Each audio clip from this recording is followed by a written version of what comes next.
आप सभी देखने वालों को वेलकम है मेरे चैनल पे जिसका नाम है शाइनिंग इन द सेवक like आलू पालक गोभी नाले टींडे हाउ टींडे पिंडिया करेले मटर गोभी नाले टींडे हाउ टींडे। जी तो दोस्तों आज हम बात करने वाले हैं सियासत के बारे में। जो कोई भी सियासत के अंदर टांग अड़ाता है वो मुंह के बल गिरता है। चलो खैर कोई बात नहीं, हम उसके बारे में बात करेंगे और मजा लेंगे, एंजॉय करेंगे।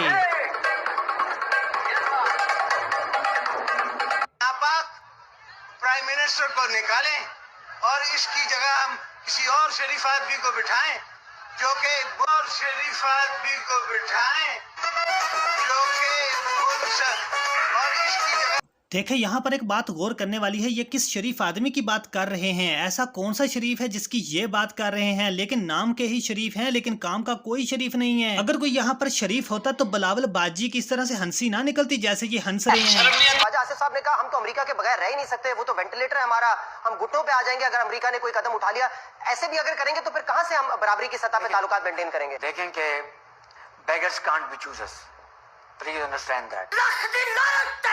मुझे शहबाज शरीफ की इस बात पे एक शेर याद आ रहा है, मलहाजा कीजिए। खोता कैन नॉट बी इंसान, खोता कैन नॉट बी इंसान, उसको चने खिलाओ या बादाम।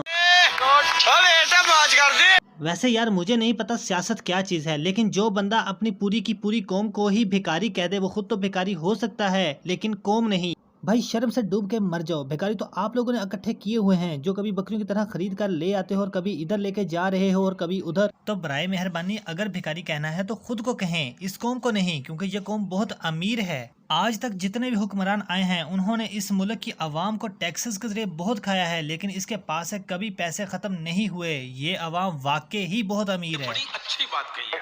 ना कभी इससे अनारो मांगा ना कभी मांगेंगे। ये गर्दन झुक सकती है, इसके आगे कट नहीं सकती। क्या क्या बोला तूने? पहले क्या बोला? ये गर्दन झुक सकती है, इसके आगे कट नहीं सकती। हाँ अब ठीक कहा अपने बारे में, जो कहना है कहो, लेकिन अवाम को ऐसा ना कहो कि ये भिखारी है। अपनी गर्दन चाहे झुकाओ चाहे कटवाओ, हमें इससे कोई एतराज नहीं। आपके लिए शादियों में जाना मुश्किल हो जाएगा। आपके बच्चों से लोग शादियां नहीं करेंगे। खान साहब शादियों में जाने का काम यंग लड़कों का होता है, ना कि ऐसे बूढ़ों का जिनके कब्र में होती हैं।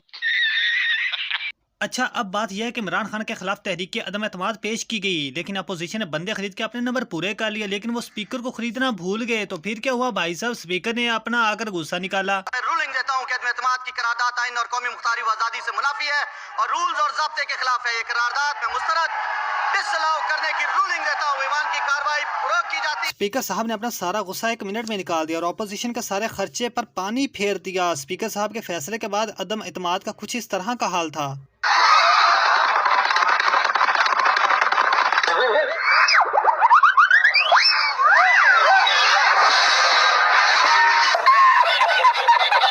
स्पीकर साहब अपोजिशन का बेड़ा गर्क करके अपने साथियों के साथ कुछ इस तरह से मिले थे।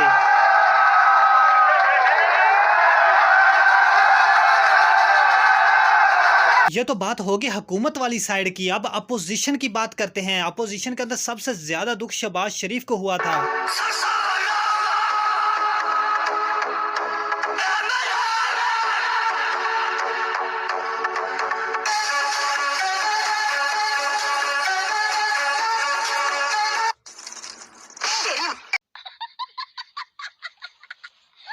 शहबाज शरीफ की तो जिंदगी पूरी की पूरी खराब हो गई। उन्होंने क्या क्या ख्वाब देखे थे लेकिन कोई भी पूरा नहीं हो सका। शहबाज शरीफ की जिंदगी का हाल देखकर लोगों ने बेशुमार मीम्स बनाए और वो भी देख लेते हैं। Do you ever look at someone and wonder what is going on inside their head? जिंदगी भर लोगों की जो है ना मैं बूट पॉलिश करता रहूंगा।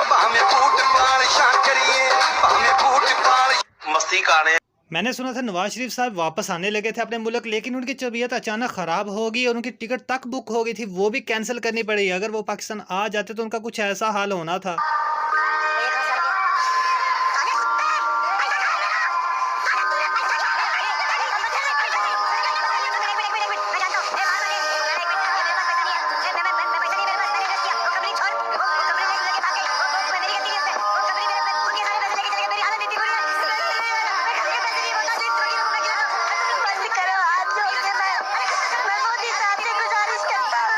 वैसे यार इतनी बुरी किसी के साथ ना हो जितनी अपोजिशन के साथ हो गई है। तौबा तौबा तौबा, सारा मूड खराब कर दिया।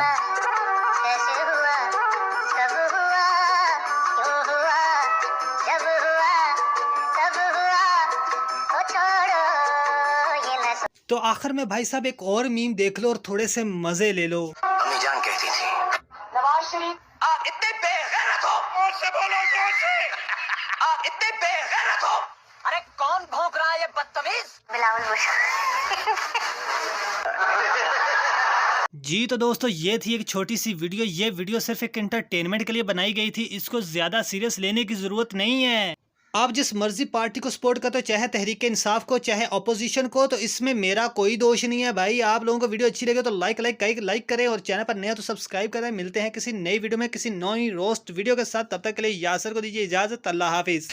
ਜਦੋਂ ਤੈਨੂੰ ਮੇਰੀ ਯਾਦ ਆਉਣੀ ਤੂੰ ਸੋਚੇਂਗੀ ਇਹ ਮੈਂ ਕੀ ਕਰਦਾ। ਜਦੋਂ ਤੈਨੂੰ ਮੇਰੀ ਯਾਦ ਆਉਣੀ ਤੂੰ ਸੋਚੇਂਗੀ ਇਹ ਮੈਂ ਕੀ ਕਰਦਾ। ਤੂੰ ਰੋਣਾ ਕੁਰਲਾਉਣਾ मैं हाथ नहीं आउणा सारी जिंदगी नू तबाह करता। जदों तैनू मेरी याद आउणी तू सोचेंगी ए मैं की